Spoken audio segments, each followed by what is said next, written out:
कारली म्हणले की सगळ्यांची नाकं मुरडतात. कारली म्हणले की कुणाला भूक लागत नाही. आमच्या घरी तर नेहमी असं होतं. आम्ही कारल्याची भाजी करणार म्हणलं की बऱ्याच जणांना त्याची भाजीच खायची नसते किंवा त्याची फक्त भातच खायचा असतो. पण जेव्हा मी ही भाजी करते ना, तेव्हा सगळ्यांना ही कारल्याची भाजी आवडते. म्हणून म्हटलं तुमच्यासोबत ही भाजी शेअर करावी. तर मस्तपैकी अशी ताजी अशी मी कारली घेतली होती. स्वच्छ धुवून घेतली.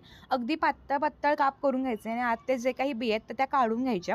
पातळ काप केल्यामुळे काय होतं, कारली जास्त कडू लागत नाहीत. त्यानंतर एका कढईमध्ये बघा मी 1 चमचा तेल, जिरं, कढीपत्ता, थोडासा कांदा घातला, त्यानंतर थोडासा हिंग घातला.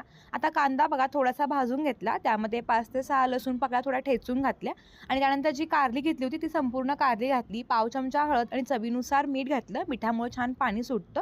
2 ते 3 मिनिटं झाकण ठेवून बघा हे थोडंसं वाफेवरती हे सगळी कारली आपण परतवून घेतली.